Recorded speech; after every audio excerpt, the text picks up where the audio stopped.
Hey everybody, it's Master Gallengeist here, bringing you my review of the latest episode of Agents of S.H.I.E.L.D. The Singularity. So, overall, I really liked this episode. It had a nice momentum and setting up for the kind of final stretch towards the end of the season.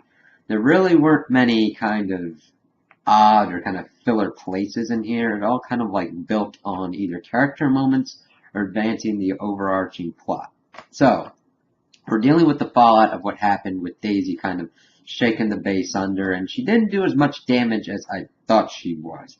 I thought her overall goal was to pretty much entomb and make sure that S.H.I.E.L.D. wouldn't be able to be a problem for Hive, which they pretty easily got out. And Coulson actually had like one of his legs broken, but he's still hopping around like a badass. So they really don't have that many leads on Daisy at this point, so they're mainly trying to track down any kind of Inhumans that are with S.H.I.E.L.D., like the one that could make duplicates of herself, and make sure that she hasn't gotten in contact with Hive yet.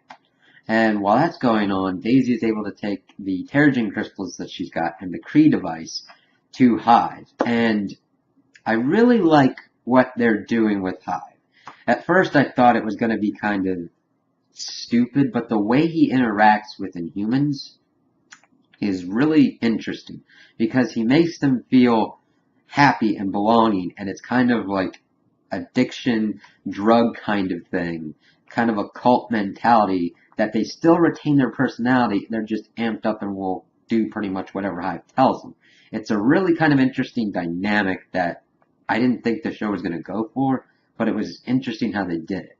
Now, I just want to know why his parasites don't affect humans, or his only way to affect humans is to kill them.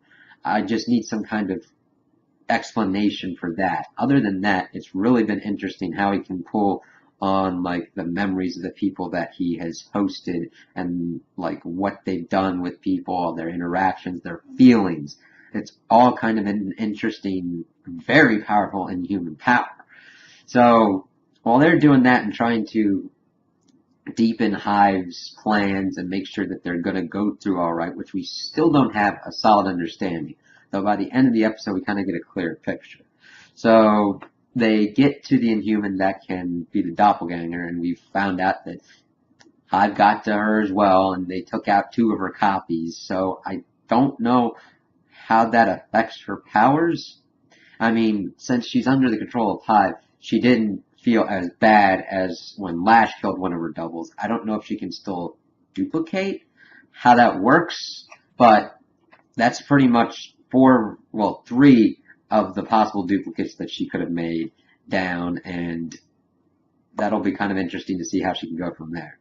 So they went back to the Australian guy, and they're like, okay, there's evidently another piece of the Kree artifact that Hive needs, because with those 2 together, they can control him. And they're like, he's like, I don't know what you're talking about. I don't know what you're talking about. Then they break a crystal at him, and it's like, okay, that was really effective. And he comes out, and of course, figuring that he's a C4 nut aficionado, his power is fire, and he can make things that can explode, kind of similar to Gambit, which was pretty cool. And he's like really freaked out. It's really taken him over, and then I just like, okay, infects him, and his powers are under control like that, which really is kind of scary, but also kind of cool how much power he's got over these Inhumans, that he can pretty much get them on a drop like that. And they found it, and they set up a little surprise for Coulson and May when they get there. And May's kind of hammering on Coulson because he won't make the big sacrifices for like Daisy that he'll make for other people, and he usually kind of makes May do the dirty work. And he explains that he's always felt that Daisy's been like the daughter he's never had, which is why he's always trying to get her and protect her. And they walk into the trap, and it was a little cool moment. They're like, we don't have enough time to get out of the C4 rig thing. So they went down into a hole, and Coulson used a shield.